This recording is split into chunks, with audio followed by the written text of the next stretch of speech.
So it's been a few months since I've been using the iPhone 15 Pro Max as my daily driver. And in this video, I wanted to give you my long-term review.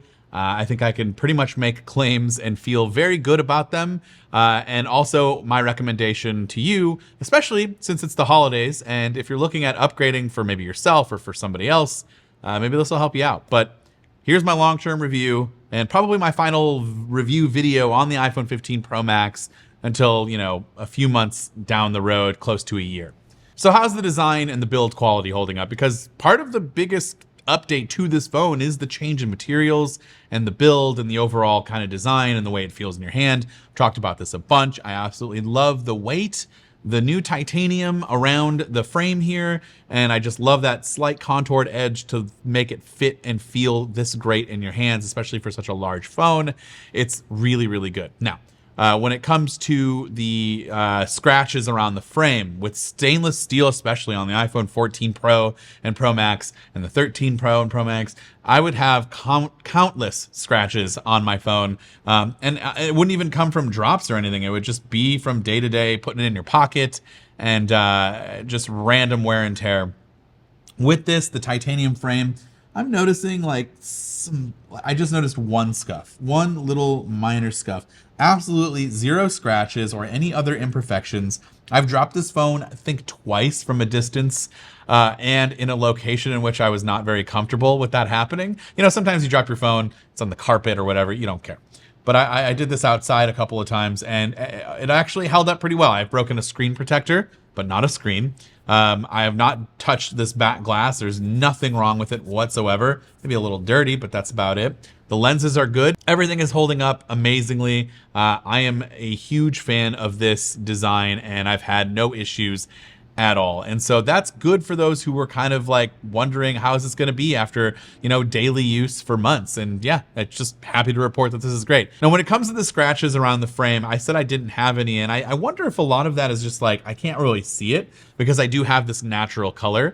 I also have a 15 Pro in the blue. Maybe I'd switch to that and see what that's like. But yeah, I'm not noticing anything. And it could just be largely in part because of the color that I also have, which, by the way, I still love this color. I think the blue and the natural color are still the best ones out there. And then black is also really, really good. But, I had that last year, so I wanted to try something different. So another area of concern was overheating. And Apple said it was part of the software, and they updated the software. And yeah, honestly, I think Apple really did fix this problem for the most part. I've never really had any issues with overheating during daily use. I've been playing a lot of games lately, especially just because of Apple Arcade and a lot of its progress and new games that have come around. I've been playing a lot, and the phone has stayed cool to the touch. Performance hasn't suffered one bit due to high temperatures. Occasionally, during wireless and wired charging, it's gotten hot. Really hot, to the point where you're like, does not feel safe in my hands. But it's very, very small. I can count on one hand how many times that's happened, and it's been really random. I'm not entirely sure why that happens, but it has happened. So when this phone does get hot, on the off chance it gets hot, it does get very hot. And I don't know if that's just because of the new build and the internals and everything and the titanium, but it's not an issue, if that's what you're wondering. Now, in terms of battery life, early on in my last video that I did, I was very impressed. I said it seemed to last a lot longer than my iPhone 14 Pro Max. But that's kind of changed. It's been regressing. I wonder if, because I got a new phone and I did a one-to-one iCloud backup swap, so it was all the apps and things that I use, but I didn't set everything up in that time frame yet. It was still just a few apps that I was using, and a lot of data and location wasn't being pulled from my phone constantly. I wonder if that, I really don't know, I'm just kind of guessing if that's what really hits on the battery life, and then just more and more use. But it's not bad. It's not any drastically better now for me than the iPhone 14 Pro Max. It's pretty much in line with what I was getting. Some days it's better, some days it's not. And so, yeah, I mean, Apple at some point needs to address the battery life, though, because compared to other phones and other Android phones out there that have larger batteries or the same similar battery, it's just not nearly as good as some of those out there. If Apple wants to make this phone thicker to accommodate bigger battery, go for it. I've often wondered why we had to have this craze of super, super thin phones that gave you terrible battery. Like, give me a little bit of a thicker phone. I don't want to carry around a case. I don't want to carry around an extra charging case or charging battery pack that, gives you that. So just make it stack up with the rest of the competition out there. I think that really needs to happen with the iPhone 16. Okay, so another huge major difference is the action button for the Pro and the Pro Max. And we all knew it would come to this. I don't use it at all. I mean, okay, that's not entirely true. I actually do use it daily, and that's just to launch the camera app. But when I say I don't use it at all, it's just there's so many other things that you can do with this that I feel like I'm not taking full advantage of it, and I'm not using it like it should be. But I do really think it's useful for the camera app, in my opinion, and so that's what I use it for. I launch the camera, I use it as a shutter button. It's perfect. But I do, I made a video about the things that you can do with the action button, and I don't end up using them because it's not as easy as just launching into the camera app. And I also find myself, though, pressing the camera app still on the little toggle here on the lock screen, and then of course just launching into the app if I have my phone open and I'm interacting with it. So it's not like I'm using the action button as my primary way to get into the camera app. It's just another way to get into the camera app. I wish I got into custom shortcut stuff. I tried. I was hoping that video that I made where I found some really cool options would ultimately make me use it more, but I just never found myself using it. So I made it to the camera.